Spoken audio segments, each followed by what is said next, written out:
E entre os dias 20, 21 e 22 de fevereiro, os russos fizeram uma série de ataques focando na infraestrutura, tá? E no comando ucraniano.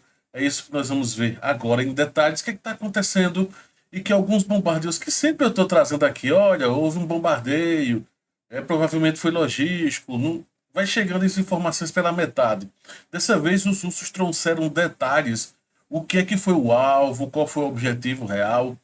E nesses objetivos reais foi exatamente a cidade de Sloviansk, a cidade de Kramatorsk e a cidade de Konstantinivka. O que é que essas três cidades têm em comum? Elas passaram a ser grandes sistemas logísticos para o fronte, tá? Só para você ter uma ideia, onde é que contexto nós estamos aqui, tá? Mais acima de Sloviansk, nós temos os setores do chamado Rio Oskol, tá? Só para entender que, por sinal, os russos vêm avançando. Eu já trouxe em outros vídeos, um vídeo até mais cedo sobre isso. Tem esse setor aqui de Chassi Yar e de Bakhmut, muito famoso, né? Tem o setor de Toretsky, também extremamente famoso.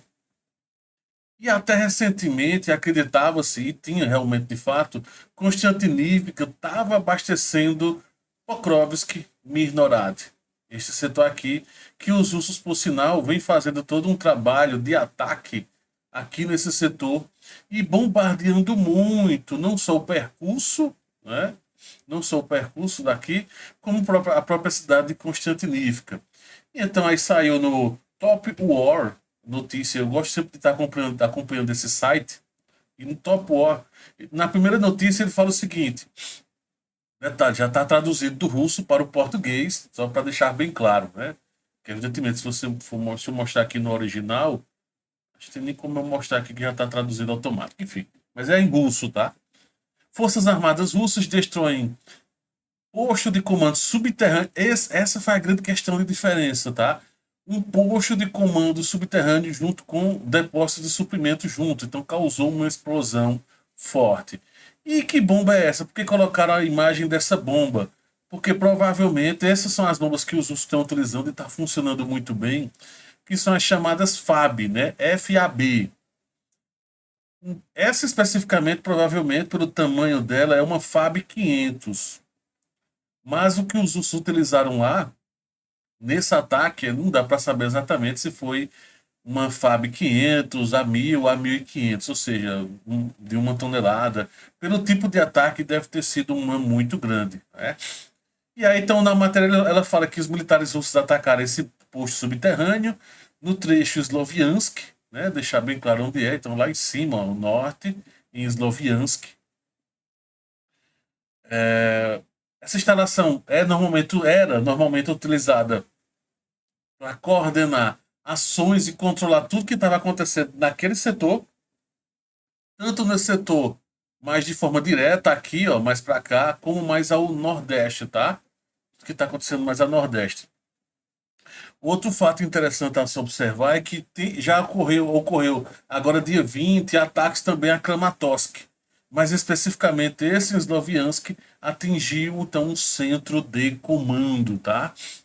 Até comenta, o lado ucraniano tradicionalmente usa objetos puramente civis para fins militares, o que inevitavelmente leva a danos durante operações militares. Então, de vez em quando saem relatos do tipo, ó, houve uma atingiu um prédio civil, isso, aquilo, outro. Por exemplo, esse local onde estava funcionando o centro era uma escola, era um centro educacional, segundo o informe aqui em Sloviansk. Era uma escola, só para você ter uma ideia, tá? Então, por exemplo, já o ataque de ontem para hoje, na madrugada, aqui ó, em Konstantinivka, aí até mostra 2 pessoas mortas e 4 feridas. Aí mostra um prédio civil. Só que não mostra o que estava acontecendo de fato nesse prédio civil ou no prédio vizinho, que foi o que caiu, né? Aqui o prédio civil está com esse estrago porque foi o que. A explosão, né? O impacto da explosão, mas não mostram o lado, o que, que tinha de fato de lado. E aí, provavelmente, evidentemente, o ataque teve como alvo um, algum alvo não, um alvo militar e aí termina atingindo também o impacto da bomba, né? Mas aí, então teve esse ataque em Kramatorsk, né? Como eu tava, desculpe, em Sloviansk, e que exatamente foi numa escola. E aí no mesmo relato, no mesmo dia agora, confirma exatamente em Konstantinovka também, ou Konstantinivka, né? Konstantinovka normalmente são os russos que utilizam esse som de esse I aqui, né? Konstantinivka. Normalmente nós vamos ver aqui, ó, nos mapas Konstantinivka, tá vendo? E Konstantinovka. Essa é uma questão mesmo, leve variação do russo e ucraniano. E aí, mais uma vez, eles comentam: realizaram ataque a instalações das forças ucranianas nesse setor, colônias de fumaça, né, foram vistos no ataque. Segundo relatos, os ataques das instalações dos militares de Konstantinivka foram realizados por russos, né, por aviação russa, aplicado durante meia hora. Então foram ataques constantes ao longo de 30 minutos de ataque. Apesar da falta de dados objetivos de controle, fontes afirmam que as forças ucranianas sofreram sérias perdas. Não tem como confirmar o que a baixa em si, até porque os ucranianos também não divulgaram muitos detalhes. Eles comentam que Konstantinovka, ou Konstantinivka, né, é uma poderosa fortaleza das forças ucranianas em Donbás e que também tem uma série de depósitos de armamentos, enfim, então um local bem interessante.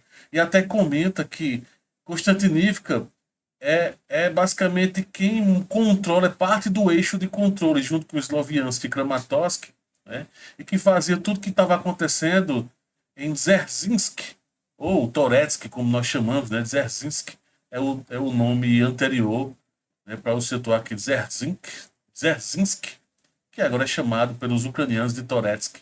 Né? Lembrando que houve uma série de rebatizamento de setores.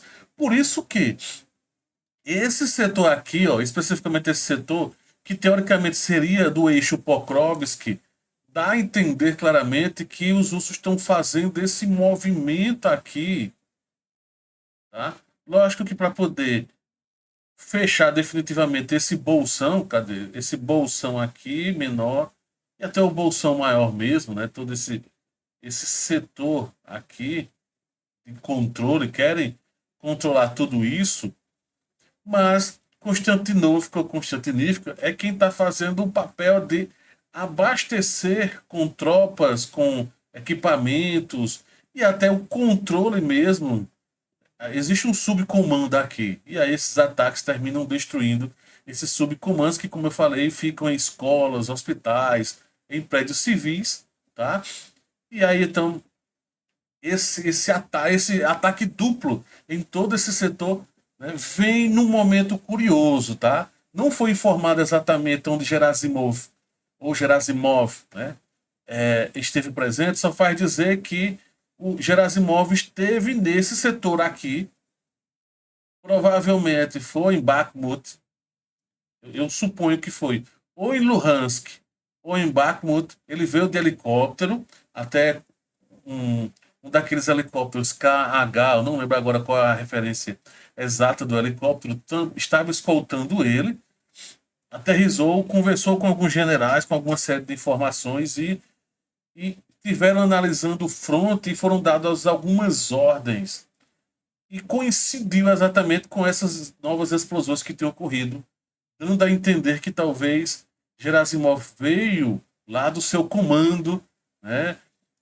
Nas imagens mostra ele com a cara bem assim, sofrida, bem.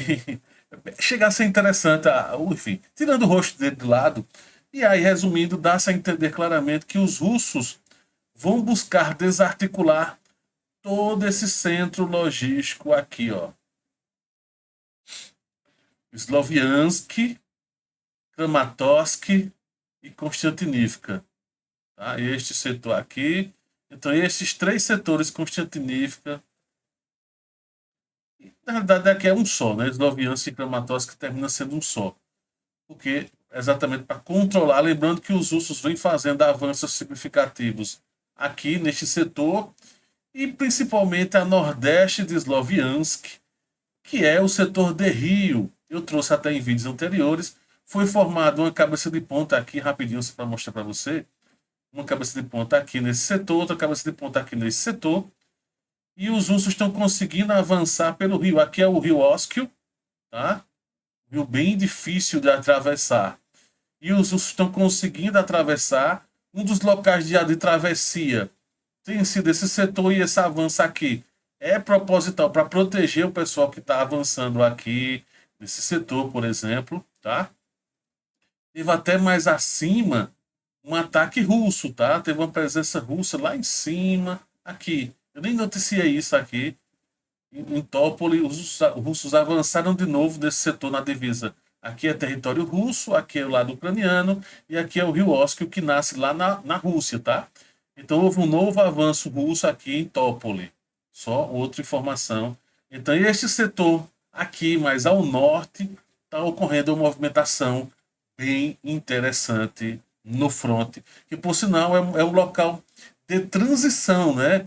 De Kharkiv, o Oblast de Kharkiv, que fica aqui, ó. Aqui eu vou riscar bem limite, bem maluco aqui, só para você entender. Então, para cá é Kharkiv, né? Esse lado de cá aqui, ó, fica Luhansk, e esse outro setor mais para cá fica Donetsk, tá? Então existe a chamada tríplice fronteira que é mais ou menos aqui nesse setor, que é onde os russos começaram a avançar fortemente, talvez em busca de, talvez em busca desse movimento em conquista de Sloviansk, Kramatorsk e Konstantinivka, tá? Então é isso. O que você acha de tudo isso? Será que é interessante os russos fazerem esse tipo de ataque, esse tipo de bombardeios neste setor? Fala aí, deixa teu comentário que eu quero saber sua opinião.